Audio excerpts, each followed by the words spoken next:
IVM. Welcome to another week on IVM Podcast. If you're not following us on social media, please do. We're IVM Podcast on Twitter, Facebook, and Instagram. This week on Cyrus Says, Cyrus talks to restaurateurs Pankaj Shah, Abhishek Hunawar, and Sumit Gambhir of Neighborhood Hospitality. They talk about their past and they talk about their future. They talk a lot more about their future in a new show that we got launching called The Kulaba Cartel. Please make sure that you check that out as well. In a 2-episode special on the Pragati Podcast, Pavin and Hamsini are joined by author and legal expert Rahul Mathan to discuss the Sri Krishna Report and India's tryst with the concept of privacy. On Shunya One this week, we have Vishal Gondal from the Vishal Gondal Show. He takes us through his journey on Goki. And just a quick shout out to all of our listeners. Along with the Kulaba Cartel, we have a whole host of other shows launching this month. So stay tuned to the IVM Podcast app and make sure that you follow all of our new shows as well. In today's episode, this is the second of our 3-part series where we have a fan of the show, Anis Rao, who's in the studio, and we're going to be talking to Professor Pattabiraman or Pattu of the freefincal.com blog. We spoke about financial freedom last week. This week, in today's episode, we are going to talk about the steps of how to make a plan for achieving financial freedom. Listen into that. Did I just catch you on your way to work? Or did you end up pulling an all-nighter? Let me guess. You have a packed schedule for the day, the week, and probably the month and the year. That's a lot for your mind to handle, don't you think? This buzzing chaos also brings tons of negative thoughts. Am I right? Try spinning that bottle in a positive direction with me, Chetna, on the Positively Unlimited podcast, every Monday on IBM Podcasts. It's time to change your life one alphabet at a time.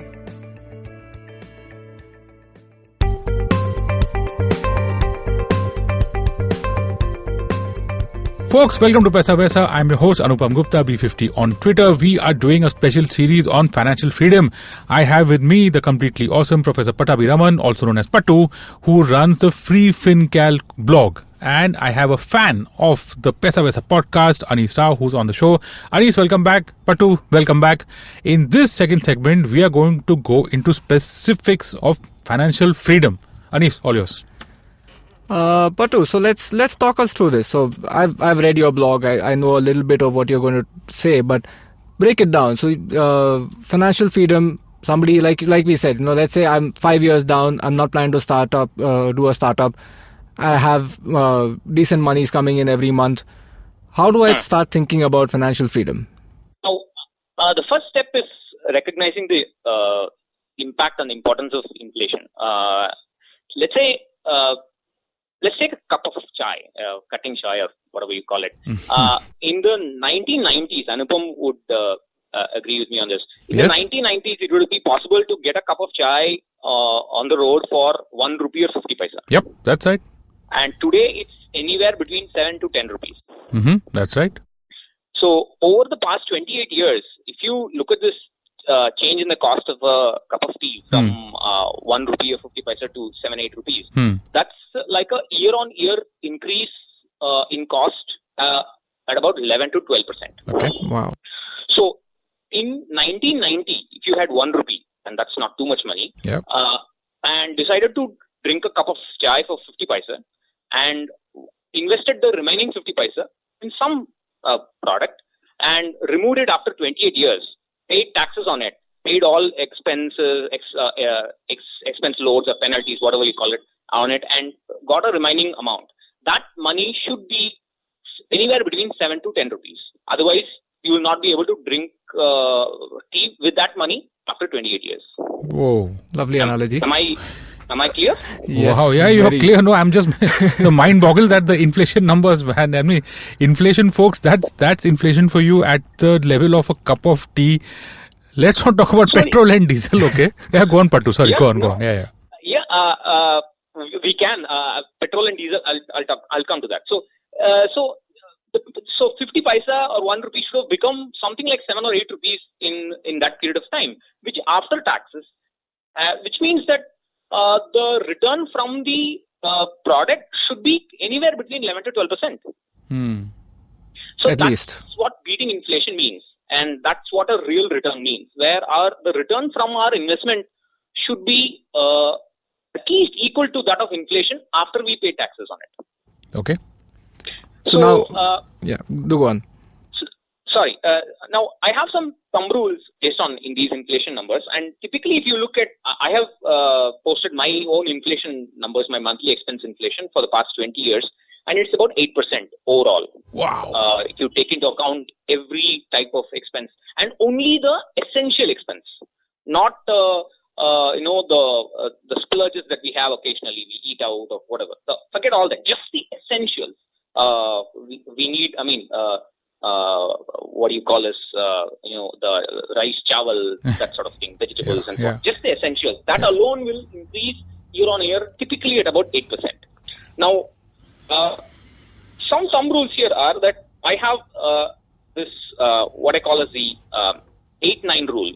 So if your expenses increase at 8% inflation year on year, that means your expenses will double in 9 years. Okay. So every 9 years, your expenses are going to double. And if you have 9% inflation, it will double in 8 years. So that's what I call the 8-9 rule. Oh, right. Okay. So folks, let that sink in, okay? If you've got expenses and if the inflation rate is 8%, then you will double your expenses in 9 years. And every 9 years. Every 9 years. And if the inflation rate is 9%, it'll double in 8 years. Okay, that's, suddenly I'm really scared now. Go on, please, sir. Please, go on. It's not as bad if you start early. That's so that's the essential thing. The first thing is to understand inflation and how important it is and how much your current expenses, your current essential expenses will be when you plan to retire. That will be 10 years from now, 15 years from now. Okay. But the thing that we also need to recognize is for our parents' generation, retirement was 60. That marked their entry into the senior citizen club, and that is also retirement. But for our generation, it's going to be already in the press. Already, people who are above 45, they want to retire by 55, and I think people who are in their 30s would want to retire by 50 because the stress and their lifestyle issues will take a toll on them, and they cannot work beyond that. So, for somebody who's 30, I think they should plan to retire by 50 or achieve financial freedom by 50. So that's 20 years, which is a pretty decent time to do that in. That's right. But then that goes with a caveat that you've got to plan for a longer period for retirement. The post-retirement expenses are longer. Yes, but let's not scare our listeners here. That's why I picked some nice numbers to present. Sure. Please continue, Pattu. Please continue. So the first thing is inflation, and we need to recognize how important that is. And we also, because of that, we have to understand that we cannot invest in these nice savers kind of products like fixed deposits and recurring deposits, which are going to give you post-tax returns of anywhere between 6-7% and inflation in our expenses. So those are simply off. We cannot avoid them, but that cannot be the majority of our investment. So first of all, we need a basket of investments, what we call as an investment portfolio. And that basket should have equity, which, decent amount, at least 50, 60, 70%, depending on the age. And the rest of it in fixed income in the form of typically like EPF or PPF and so on for a typical salaried person. Sure. So we need an investment portfolio and a clear asset allocation in mind. And asset allocation simply means how much should I invest in equity, how much should I invest in fixed income. That ratio is referred to as asset allocation. So that's the first thing. The problem with how people manage money is they want to know, where should I invest? Where should I invest to get a pension plan? Where should I invest so that my child will have some money when they go to college? So they want nice packaged products. And the problem is that there's no plan there. They just want a product and invest in it. So that has to be reversed. We first have a plan. We understand the target that we have. The target is to beat inflation. So our portfolio return after tax, the full portfolio, including equity and fixed income, should be at least 10%. And this is after 20 years. So otherwise, it would be very difficult to handle inflation at that point of time. Okay. So that's the foundations of the plan, the target, return, and where I'm going to invest. what asset class, not a product. Once I have that in place, I can worry about the actual product, and that will be the last step. Okay, but just to be clear, this is for someone who's 30 and who has a 20-year time frame to do his investments. Am I right? Right? Okay, so folks, just a small caveat out there. Pattu is talking about a 10% return, which is basically inflation plus 2%. And remember, he's emphasized a lot on inflation. I really think you guys should go back and listen to whatever he said about inflation and how that works. Believe me, your entire investment planning, financial freedom depends on this inflation rate. For the purposes of our discussion, we are saying that inflation is about 8%. Which means that for 20 years, your investment needs to grow more than 8%. So if you have something that's giving you 6%, you're losing out, folks. Okay, which is why Pattu is saying that you need to have a required rate of return of 10%. So you know that you're beating inflation. Pattu, have I got that right? Yeah. Okay. So I have an illustration here to share. Oh, fantastic. Yeah. Please, go ahead. So let's say I'm 30 years old today. Mm-hmm. I wish I was 30, but not. But let's assume I'm also not 30. Anis, are you 30? I am just about 30. We have someone at 30, Pattu, so you can look at Anis as our lab rat. Okay, go for it. Yeah. Okay. So Anis is 30, and let's say he expects to work until 55. So we extend that 20 to 25 years. So he's got 25 years to retirement, and his current monthly expenses, the essentials, the bare essentials, is about 30,000. Okay, fair enough. Would that be a reasonable number? Or very reasonable. Yeah, okay. But so he's I think he's single, he doesn't have any kids, he's got no lab. Let me not interrupt there. Sorry. 30,000 is good? Yeah, 30,000. 30,000 is good. Go ahead, Pattu, sorry. No, you're right.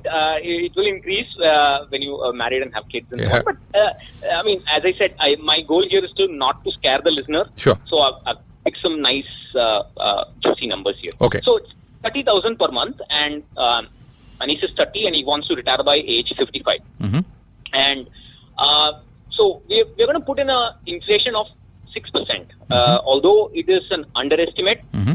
Let's not shock people out there first. So let's put 6%. There are plenty of retirement calculators out there. You can punch in different inflation numbers and play around with them. Sure. But before you do that, I would suggest that you look at your own inflation over the past 5 years to understand the reality. But let's start with 6%.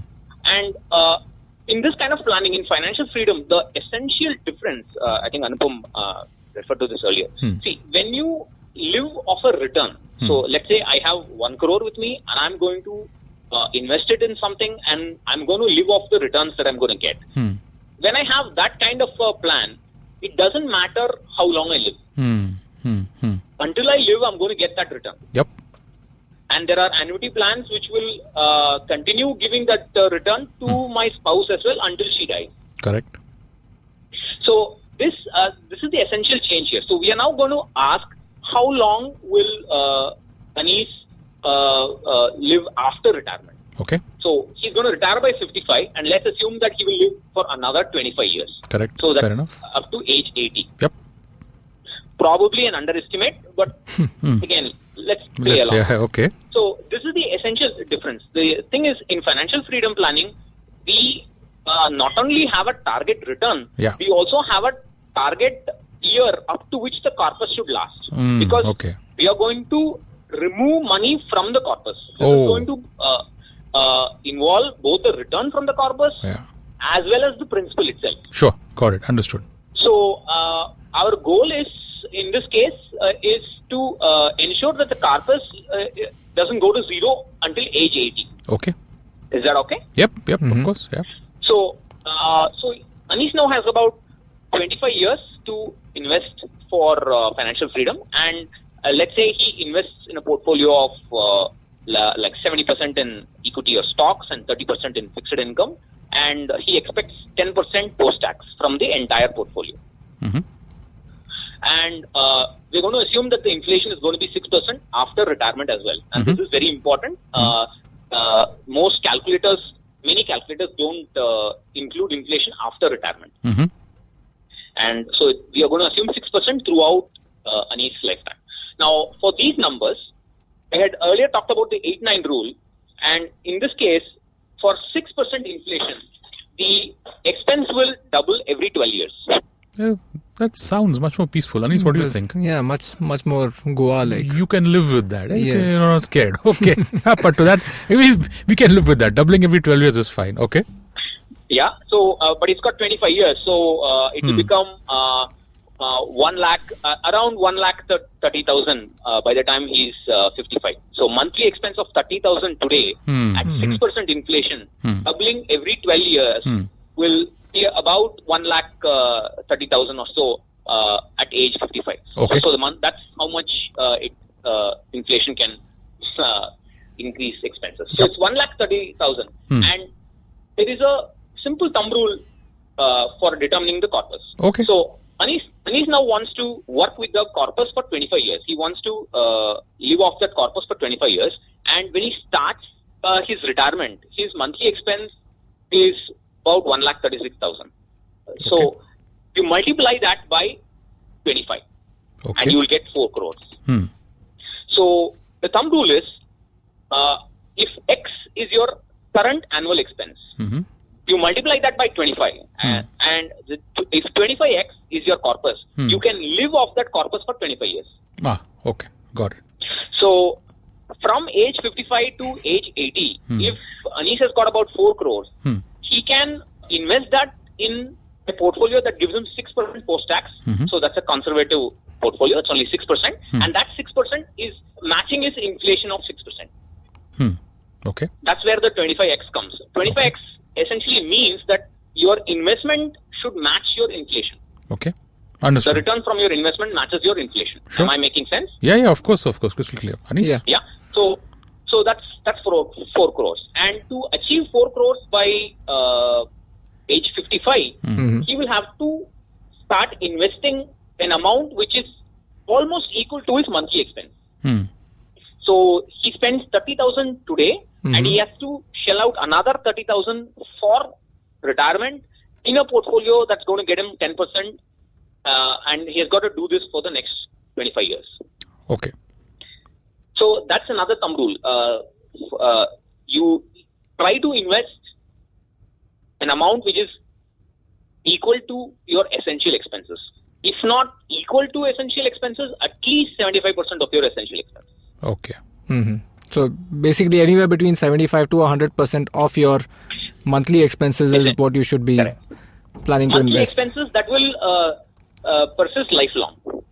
Yeah, of course. For example, people may have to pay heavy school fees. That's not going to... That's not included out there. Yeah. So we aren't talking about foreign vacations or the latest iPhone or all of that. Correct. We're talking essentially of what I think economists call food and fuel. That's basically what you need to subsist. Okay. It could be, I would definitely include rent out there also. Would that be fair, Pattu?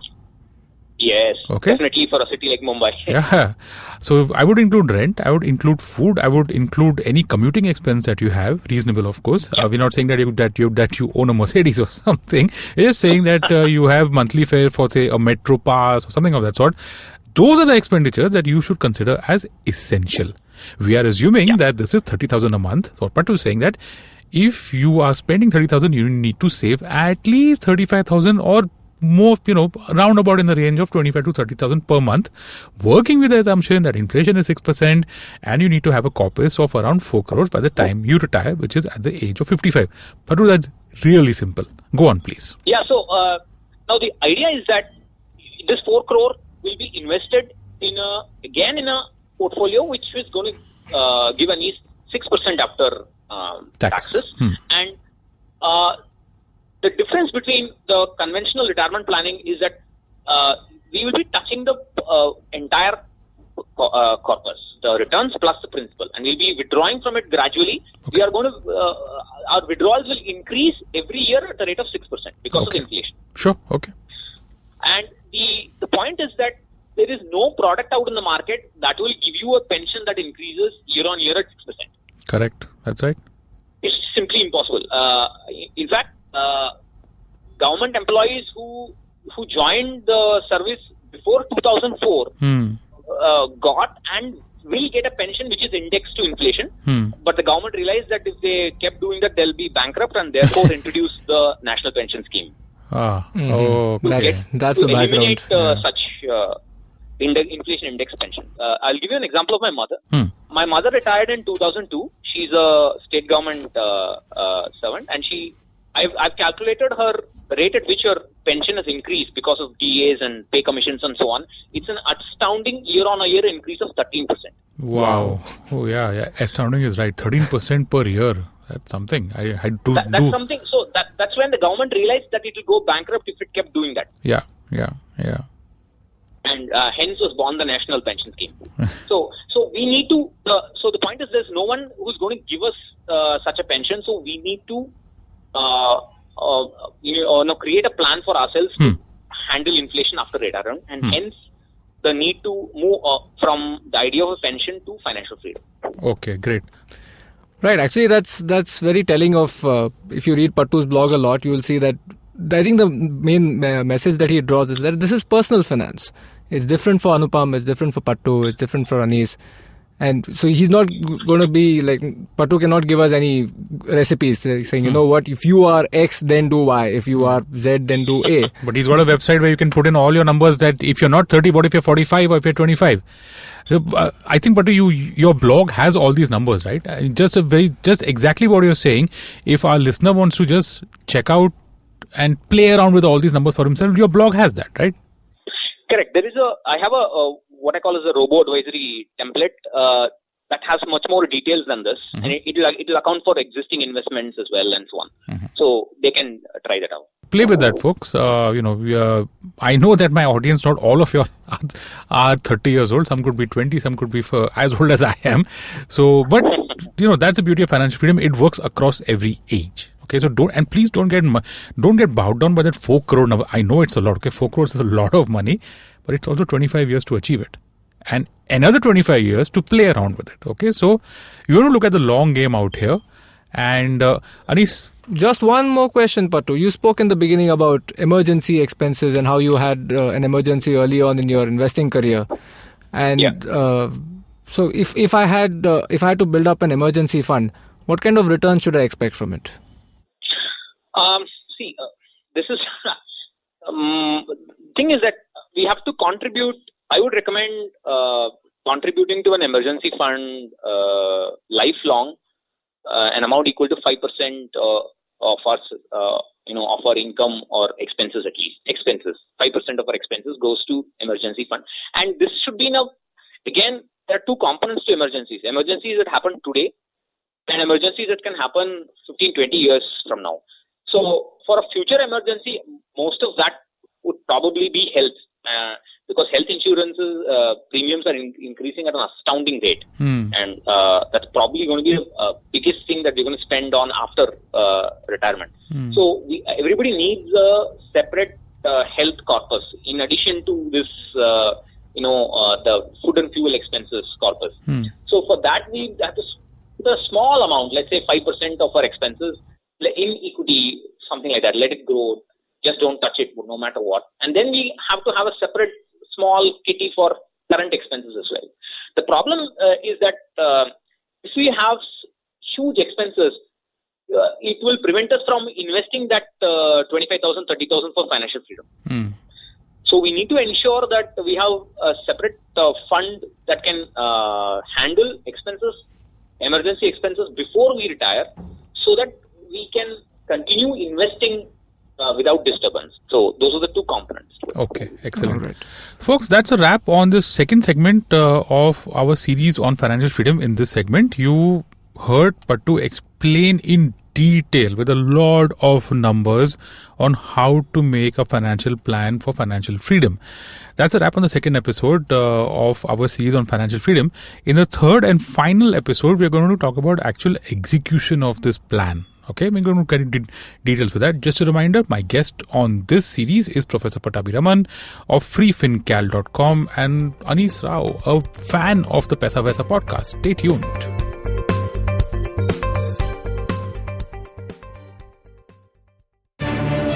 Every week comes a show where 3 people come together to tell you about stuff they like. A movie, a TV show, a book, and other stuff. Tune in every Monday on the IVM Podcast app to IVM Likes. Batman approves this message. Thank you, Batman. Shunyawan, Shunyawan, Shunyawan, Shunyawan. $1 billion acquisition. Another copycat startup got formed. No, the tech world in India is surely moving double the speed of this voiceover. Tune in to Shunya One every Tuesday to catch us talking to the smartest people we know on the IVM Podcast website, app, or wherever you get your podcasts from.